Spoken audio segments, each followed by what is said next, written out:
On May 11, 2004, amidst the Abu Ghraib prison abuse and torture scandal during the U.S. invasion of Iraq, all major news reported that an American civilian contractor named Nick Berg had been beheaded by Islamic terrorists in Iraq. Tonight, an American civilian kidnapped in Iraq is beheaded by terrorists. Good evening. Just when it seemed nothing else in Iraq could shock you, something did. And before we go any further, we caution you, an American civilian kidnapped in Iraq last month has been executed in a most vicious way, taken before a video camera and beheaded. The pictures are horrifying. CBS is not going to show the worst of it. They call it revenge for the abuse and torture of Iraqi inmates at the Abu Ghraib prison. 5 hooded men claiming to be members of Al-Qaeda stand over their captive, Nick Berg, a 26-year-old American who came to Iraq to repair communications equipment. Nick Berg. My father name is Michael. My mother's name is Suzanne. The rest is too gruesome to show. They cut off his head, then held it up for the camera. In a statement to the mothers and wives of American soldiers, Berg's executioners said they offered to exchange him for detainees at Abu Ghraib, a claim that has not been confirmed. They promised that more hostages will be, quote, slaughtered in this way. Berg's parents said their son went to Iraq because he wanted to help rebuild the country's infrastructure, but couldn't find work there and was trying to make his way home. The video was posted on an Islamic website and titled Abu Musab al-Zarqawi shown slaughtering an American. Al-Zarqawi, thought to be leading al-Qaeda operatives in Iraq, is one of Osama bin Laden's top lieutenants. He's on the coalition's most wanted list and has a $10 million price on his head. Nicholas Evan Berg grew up in West Whiteland Township, Chester County, Pennsylvania, a suburb of Philadelphia. He was remembered in junior high by his teachers as being spontaneous and creative. Self-taught in electronics, Nick made an impression on his teachers such that he became involved in an elementary summer science program as a teacher for younger students about the fundamentals of electronics, running his own classes and creating from scratch his own unique educational equipment. Nick's program, which he named after himself, would become a workshop where students would return year after year. He attended B. Reed Henderson High School and was known as a prolific inventor, creating an assortment of electric devices and gadgets of his own innovation. After graduating high school in 1996, he attended Cornell University, distinguishing himself in engineering courses, and spent the spring of 1998 in an exchange program where he took a trip to Uganda and came back a changed man, not only in his physical appearance, but his global outlook. He was known to be a compassionate person, but at some point, according to what close friends say, he became a humanitarian, as those close to him noticed him starting to focus on external issues rather than his immediate surroundings, trying to play an active role as a global citizen. But he left Cornell at the end of 1998, despite being on the dean's list and having only 1 year left. Nick spent the next 2 years studying at Drexel University and the University of Pennsylvania before transferring to the University of Oklahoma in Norman in the fall of 1999, where he also began learning about communications towers. However, even attending 3 universities, he never earned a college degree. In 2000, he quit his studies in Norman and for more than a year wandered across Oklahoma and Texas, working as a freelance contractor, replacing lights, painting girders, and fixing cables. By 2002, he had returned to the Philadelphia area, and with help from his family members, he formed his own tower company, Prometheus Methods Tower Service, by 2003 building a client list of 50 companies. And in March 2003, with the help of his college programs and contacts made over the years, he returned to Africa, setting up a subsidiary of his company in Kenya.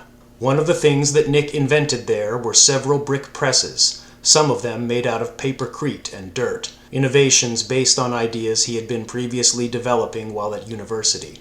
The tribes in Africa had been using mud pies made from dirt to build their huts, which were not structurally sound. Nick knew that if he could create a brick press, it would create standardized blocks, and the people could use those blocks to build huts and houses, which would be safer and more consistent. He made them interlocking, almost like a Lego brick, with ridges on the top and bottom so that they could sit on top of each other. He called them Bovl Blocks. As a means of using local natural resources, Bovl Blocks were designed to address the harsh climate, vast distances, and limited steel supply faced by particular remote regions of the world. Consisting of cord-form concrete blocks and steel cabling, the concrete elements could be formulated locally, and the steel cable coiled and transported by vehicle, and the components finally assembled to build structures, even communications towers. A lightweight design for its strength, the tensioning and steel cable system added a large amount of stability without using broad concrete columns. Communications equipment installed on the tower could connect the region with the rest of the world, perfect for countries struggling to get ahead in the 21st century. Nick demonstrated an example at a Pennsylvania Broadcasters Association conference in Hershey, Pennsylvania, October 2003, which had shown a great deal of promise. But with the Iraq invasion begun that year, Nick argued that Americans had a moral obligation to help rebuild it. In part, friends said, he saw a business opportunity. After all, American contractors such as Halliburton would see reconstruction contracts worth billions. He just needed to connect with the right people to get involved. But unlike outsider interests in restructuring Iraq from a purely business juncture, there were also equally ambitious and outspoken Iraqi expatriates and exiles inimical to Saddam Hussein, driven by vengeance, ready for opportunity. After the Persian Gulf War in 1991, an umbrella opposition group was created with the direction and aid of the U.S. government to foment the overthrow of Saddam. It became an offshore Iraqi political party, known as the Iraqi National Congress, or INC, led by Ahmed Chalabi, a bold investor born in Baghdad who amassed a fortune as the founder of the Petra Bank in Jordan, which ended in scandal during the 1980s. Chalabi had fled Iraq with his family in 1958 following the July 14 revolution, spending most of his life in the US and UK. Before the 2003 invasion, Chalabi enjoyed close political and business contacts with members of the U.S. government, including prominent neocons within the Pentagon, notably Paul Wolfowitz and Richard Pearl. Dubbed the George Washington of Iraq by American supporters, Chalabi was initially a CIA-backed operative. The INC often worked with figures in the media, such as Judith Miller for the New York Times as far back as 1998, concerning her WMD stories during the UN inspector debacles. Post 9/11, Chalabi has been called a fabricator, accused of assisting in the disinformation about Iraqi WMD and links to al-Qaeda, as well as staging the famous Saddam statue toppling in April 2003. He became Deputy Prime Minister of Iraq right after the U.S. forces took control. Chalabi returned under their aegis and was given a position on the Iraqi Interim Governing Council by the CPA, the transitional government of Iraq established following the coalition invasion. But in an interview with the British Telegraph, Chalabi would boast about the impact their alleged falsifications had on U.S. policy, factors which led to a falling out between him and the U.S. government, in which by 2004 he was accused of spying and allegedly giving U.S. state secrets to Iran. The INC would be accused of false accounting and other irregularities. Additionally, Chalabi and other members were investigated for fraud involving currency exchange, grand theft of both national and private assets, and other criminal charges. But one of the INC founders is Laith Kubba, second cousin to Chalabi, an Iraqi expat in Washington, D.C., who is a senior director for the Middle East and North Africa in the National Endowment for Democracy. Laith's brother, a Florida property realtor named Ahmad Kubba, was president of the American Iraqi Council, AIC, an organization started in 1998 and headquartered in D.C., with different offices and about 20 members, many part of a close circle of elites who fled Iraq decades prior to study engineering in Ohio. With no operating budget, the American Iraqi Council's expenses, mainly travel and accommodations for television appearances, come out of private pockets or from the media. One of the most outspoken members of the council was Aziz al-Taee, who met Ahmad Kubba at the University of Toledo in the 1980s when both were students allied against Hussein. Al-Taee, originally from Baghdad, was an Iraqi businessman in Philadelphia who owned a chain of retail electronics stores with a shady criminal past. and it was Aziz al-Taee who would end up teaming with Nick Berg on an endeavor to create a communications tower building company in Iraq. This future business opportunity with al-Taee would consequently put Berg in contact with the Harris Corporation, based out of Melbourne, Florida, through which Nick would land himself in a spotlight opportunity. Harris Corp is a major league in American technology companies. As defense contractors, they deal in information technology and produce wireless equipment, tactical radios, electronic systems, surveillance solutions, microwave weaponry, and various implements of electronic warfare. After the initial invasion into the Iraq War, just before Saddam was captured, Microsoft, DHL, and other corporations, including Harris, were invited to a conference on figuring out how much money could be made in Iraq. The program delegates were from the CPA and its new Program Management Office, the Army Corps of Engineers, the U.S. Agency for International Development, Halliburton, Bechtel, and members of Iraq's Interim Governing Council. They were all there to meet people interested in the $18.6 billion in contracts to be awarded in the coming months to companies from coalition partners. Halliburton itself would become a subject of ethical dispute, with its ties to Vice President Dick Cheney and Bush administration policy accordingly. It was most vilified by filmmaker Michael Moore in his controversial documentary box office hit Fahrenheit 9/11. Moore and his crew dug deep into the Bush dynasty's business relations, including the Saudis and the Carlyle Group, which owns weapons companies, primarily United Defense. Where in Moore's film, he also covers a weapons trade show convention with President Bush as a guest speaker just weeks after 9/11, where in December 2001, a one-day profit of $237 million was made. But Fahrenheit 9/11 also spotlights a consequential event called Rebuilding Iraq 2 at a Sheraton hotel lobby in Arlington, Virginia on December 3rd and 4th of 2003. A bazaar of sorts, with the specific purpose of connecting contractors with the reconstruction opportunities in Iraq. Over 400 people from 30 countries gathered for the conference. Bankers, architects, lawyers, engineers, real estate developers, insurance agents, construction specialists, transportation experts, communication company owners and investment counselors, with more than 40 Iraqi officials working with the CPA, led by arms lobbyist and foreign advisor Paul Bremer, all intent on getting a piece of the Iraqi reconstruction action. Harris Corp's managing director, Lebanese engineer Youssef Slimane, otherwise known as Joe Slimane, was a guest speaker. Now, lots of you are small businesses and you're struggling. How do we get a piece of this big action? All of you, the big guys, are going to get it, and the rest of us who have subcontracting capability or none at all. USTDA is for you. Once that oil starts flowing and money coming, it's going to be lots of money. It's the second largest reserve of oil in the world. There's no question about how much money is that. I've been getting complaints from Iraqi firms and from American firms that the lack of transparency, the corruption. I think the profits that American companies are making, the main companies, are so overwhelming. I mean, like when you have a line item for $1 million and you subcontract it out for $50,000 or $60,000 or $70,000, that's a huge profit. And it's the American taxpayer that's going to pay for that. And it's going to get better. Start building relationships, because it's going to get much better as the oil flows and their budget increase. And the good news is, whatever it costs, the government will pay you.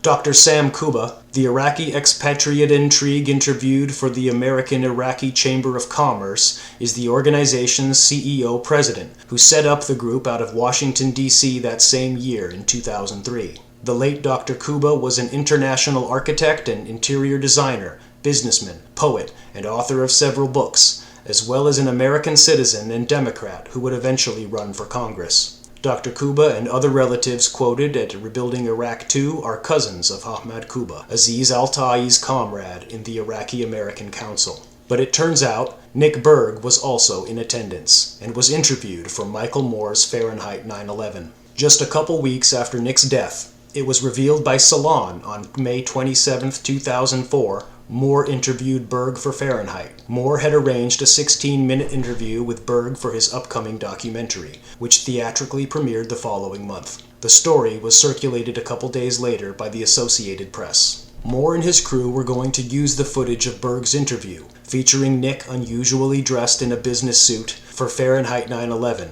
but decided to edit it out at the last minute once they heard about Berg's death. Moore sent copies of the interview to Nick's family. After the coalition seized control of Iraq, the U.S. wanted to revamp Iraq's old state-run media network.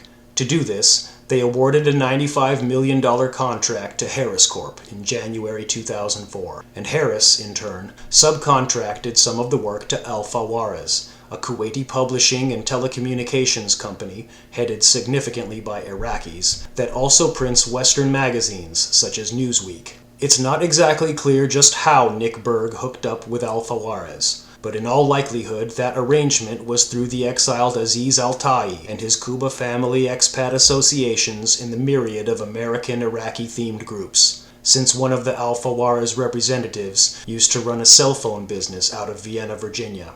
Al-Taee was a known open and loud opponent of Saddam Hussein and his regime and was a major advocate for the U.S. invasion of Iraq, doing dozens of press appearances. Nick was supposed to meet with al-Taee in Iraq to finish off with starting their business endeavor in Baghdad, but that never happened. On May 7, 2004, Nick Berg was executed. His body was found the next day on a Baghdad overpass by a U.S. military patrol. His family was notified of his death 2 days later. At the time, military sources stated publicly that Berg's body showed signs of trauma, but did not disclose that he had been decapitated. And May 11, 2004, the beheading video was released on the internet. The video soon went viral, subsequently downloaded and re-uploaded to other websites. The camera quality of the video is poor. It's hard to see what's going on at times. It takes about 45 seconds for the masked men to complete the beheading. And at that point, one of the terrorists holds the head up to the camera. He poses with it and lays it down on Nick's body. There's no such thing as a nice beheading video. The subject is disturbing. Most people don't want to know about it. Though Nick Berg's execution, in comparison to other beheading videos, is perhaps graphically easier to watch than others because of the poor quality and editing. But even if you wanted to, the visceral details such as splattering or pooling blood are difficult to discern. It's hard to make out exactly what's happening. The most disturbing thing about the beheading video is the screams. It's been noted that shockumentary films capturing violent, gruesome deaths are most uncomfortable and traumatizing due to their audio. Recordings capturing agonized last words or cries of pain, rather than the visual gore itself. If you are one of those people easily affected in that manner, warning to those who may attempt to watch it. However, there were many of the conspiracy theory fringe who questioned the official narrative regarding Nick's death, including the old guard of the 9/11 Truth Movement. Some questioned or even outright doubted the execution itself. One theory or claim is that the audio on the video has been dubbed over, and that the screaming in the video is actually from a woman, but it sounds like a man. Not to say it couldn't have been dubbed by the terrorists for their own reasons. Another detail noticed about the video is the possibility that Berg may have already been dead before the decapitation. Dead before execution. The reason being that during that part of the video his body was extremely still, even during the labored beheading. There doesn't seem to be any body movement from Nick. Another is the lack of blood. When a person dies, the blood settles to the lowest part of the cadaver, coagulating after about 6 hours. In those circumstances, if you cut open a dead body, it doesn't continually bleed out. Still others would make further outlandish claims about the entire video being fake, as well as Nick Berg's entire persona, that it was an elaborate psychological operation orchestrated by the Bush administration in the heat of the Abu Ghraib scandal. But what drew legitimate skepticism, not just by conspiracy theorists, but by the mainstream media, was the question of whether Zarqawi was Nick's executioner. On May 13, 2004, the CIA officially stated that Nick Berg was killed by Zarqawi. Beyond the CIA opinion, there has been no way to determine conclusively who was in the tape. CNN reported earlier that its linguistic analysis doubted whether the man on the tape was Zarqawi because of his accent. However, experts and media officials from the Arab world said that the voice of the executioner in the beheading video didn't speak with an accent of a person from Jordan, where Zarqawi is from. Reactions to the gruesome execution and beheading were mixed, and people in the Arab world were as utterly shocked as Americans. Even Hezbollah and Hamas condemned the grisly act, which they believed caused great harm to Islam and Muslims, an act by a group that falsely claims to belong to the religion of mercy, compassion, and genuine human values, as one statement said.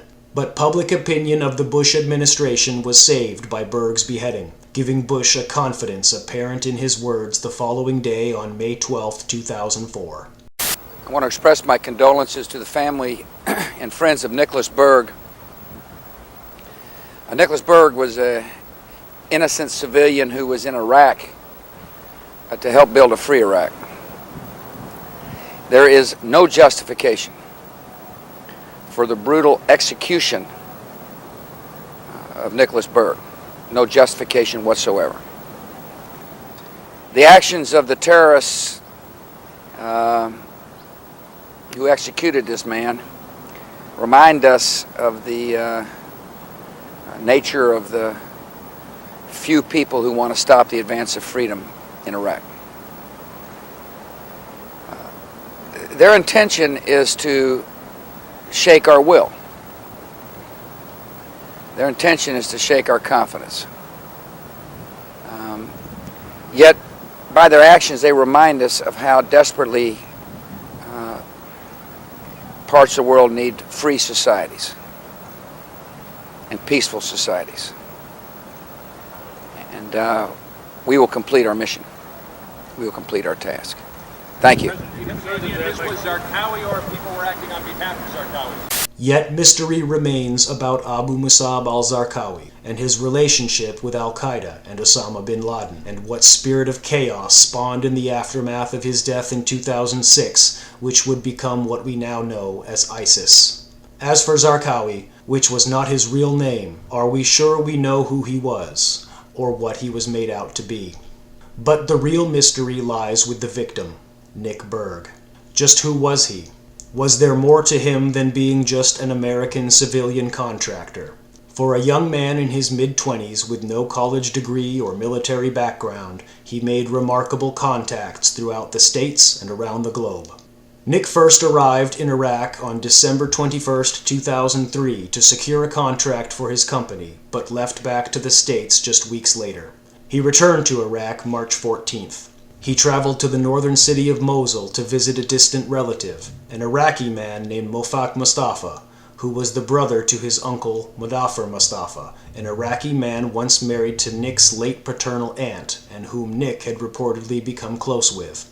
But on March 24th, just 10 days after his return to Iraq, Berg was detained and arrested in Mosul. He had intended to return home on the 30th. His family claims that he was turned over to U.S. officials and held for 13 days. During these 13 days, he was allegedly unable to access any legal help, and on March 31st, FBI agents visited Nick's parents' house to confirm his identity. But when Nick was not immediately released, his parents filed a suit in the federal court in Philadelphia on April 5th, claiming that he was being held illegally. He was later released from custody. The U.S. maintained that at no time was Nick in coalition custody, but instead that he was held by Iraqi forces. The Mosul police denied they ever arrested Nick, and Berg's family turned over email exchanges from the U.S. consul, stating that they had confirmed their son Nick was being detained by the U.S. military in Mosul. After his release, Berg left Mosul and returned to his hotel in Baghdad, and after leaving his hotel there on April 10th, would not be seen again. And on May 14th, 3 days after the release of the infamous beheading video, Nick Berg would be laid to rest. In Pennsylvania today, friends and family of Nick Berg attended a memorial service for the young American businessman murdered, beheaded in Iraq. U.S. government now firmly attributes his death to Abu Musab al-Zarqawi, the Jordanian terrorist with ties to al-Qaeda. But as we reported yesterday, many questions remain about the circumstances and the timing of the killing. Whether or not Nick Berg was held by the U.S. military weeks before his death remains a point in dispute. Today, U.S. officials tried to put the question to rest. All day long, U.S. officials were making clear exactly what they knew and did not know about what happened to Nick Berg. The U.S. military notified FBI agents on the 25th day of March this last year that Iraqi police had detained a U.S. person in Mosul, Iraq. The U.S. person was identified as Nicholas Evan Berg. Mr. Berg had been detained by Iraqi police, who then notified the U.S. military. The important point being that Berg was arrested and held by Iraqi officials. On American Morning on CNN today, CPA spokesman Dan Senor was just as definite. To our knowledge, he was detained by the Iraqi police in Mosul. He was in Iraqi police custody. Berg's parents have insisted from the start that their son was held by the U.S. military and only released after they brought suit against the Department of Defense. As proof, they gave Associated Press emails they received from an embassy official, one of them saying, "I have confirmed that your son Nick is being detained by the U.S. military in Mosul." The State Department now says that these emails were sent, but insists they were based on faulty information provided to the U.S. consulate, and that Berg was released before anyone at the State Department was aware of the lawsuit. The Attorney General confirmed that FBI agents talked with Berg several times while he was detained, but said they have determined that he was not involved in any terrorist activities, including the fact that Berg's email password had been found in the possession of the accused 9/11 co-conspirator, Zacarias Moussaoui. Why would Zacarias Moussaoui, the first proposed 20th hijacker of 9/11, have Nick Berg's email address or password? There are alternative interpretations and explanations to what exchanges occurred, but reportedly they're based on Berg's presence in Oklahoma in 2001, though not as a student of the university. Berg's father, Michael, admitted that Nick had been investigated during the U.S. government's investigation of 9/11. But as Ashcroft stated, he had also stressed that his son was in no way connected, and neither to the terrorists who captured and killed him. But Berg's family felt that the FBI was ultimately at fault for Nick's death, having prolonged his detention in an Iraqi jail over his arrest and questioning his activities and previous links to Moussaoui. Michael Berg took it a step further, ultimately blaming George W. Bush for his son's death over the policy the administration was waging in Iraq.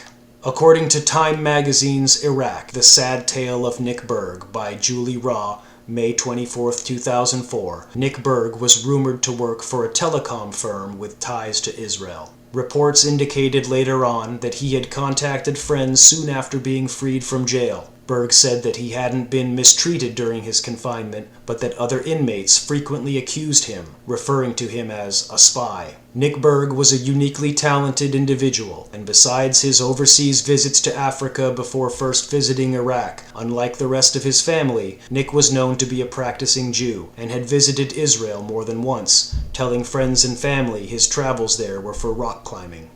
Considering his pattern of entering and exiting universities, especially with his noteworthy attributes, being in shape no differently than an active duty serviceman, aside from that Nick Berg never served in the U.S. military, and in thinking outside the box, as it were, could he have caught the attention of Talpiot?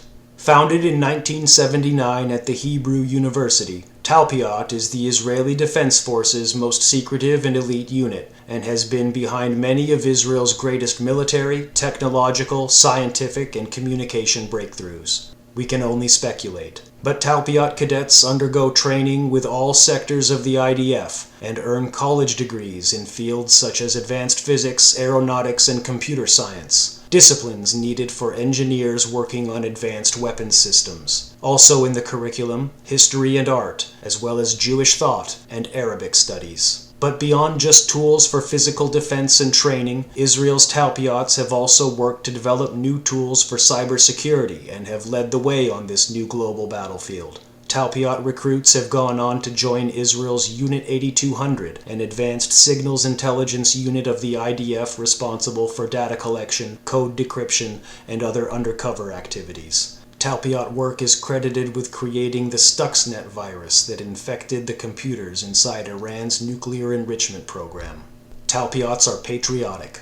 While many have become soldiers in the Israeli armed forces, many others become thinkers and tinkerers. They are said to develop capable personal networks both during and throughout the Talpiot program, but also extending into their personal lives thereafter. The idea being that a Talpiot is never more than 1 degree of separation from the solution to any given problem. Either they know someone, or someone who knows someone else, whatever the situation. And the students become teachers, and their own group leaders. They are trained to think far outside the box, like no one else in the world.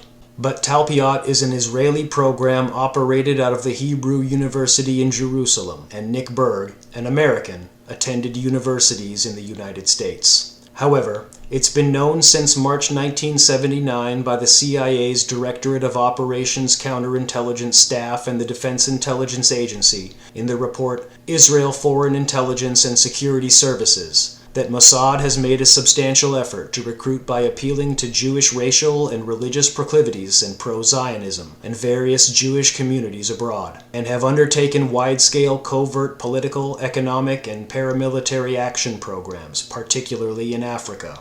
Some younger Mossad officers are sent to universities abroad, where their pursuit of an advanced degree simultaneously serves as a cover for their extracurricular operational activities. And even if Talpiots officially come from Jerusalem, there may not be an exclusivity requirement.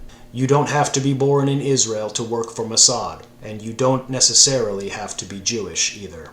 Yet another of many brushes with intrigue in the life of Nick Berg. In 1993, Ronan Feldman, a graduate of Talpiot, got his PhD in computer science at Cornell University, where Nick Berg would attend before a sudden departure just a few years later. Where there's smoke, there's fire. But if that's not too close to home, Hudi Zak, Zvi Lev, and Dr. Israel Feldman are all former Talpiots who have worked for AMDOCS, the Israeli multinational corporation that specializes in software and services for telephone communications, media, and financial services providers and digital enterprises, with support and development centers located worldwide. Founded in Israel and headquartered in Missouri, AMDOCS heavily featured on Fox News' Carl Cameron and Brit Hume's controversial 4-part Israeli spy ring report from mid-December 2001 reported FBI allegations that the company was not only spying on the U.S. before 9/11, but had reaching capabilities to the level of tapping the Clinton White House phones. The report also indicated that some within the FBI believed that some AMDOCS employees were Mossad spies who not only had foreknowledge of the 9/11 attacks, but may have had a supporting role. It's very explosive information, obviously, and there's a great deal of evidence that they say they have collected. None of it necessarily conclusive. It's more when they put it all together. To learn all the unusual sets of coincidences surrounding the mysterious life and death of Nicholas Evan Berg cannot be explained or understood within an average length of a documentary film or movie. As 9/11 truth seekers reacquainted and fascinated with the story, we've been writing and collecting upon source information about Nick Berg as a subject for several years. That includes documents coming from independent and private sources, as well as from research and investigations carried out by other individuals. We believe we've assembled a first and independent, definitive book on the story of Berg, at the best of our ability, not being financially well off, as outsiders not privy or connected to Berg's family and friends. We believe that we've amassed a book on the subject as independent and amateur writers. As YouTube members and Patreon subscribers, please stay tuned and keep an eye out for our book campaign and other updates about releasing our book on Nick Berg in the near future. We would appreciate further support in order for us to turn this endeavor into a written reality. Thank you.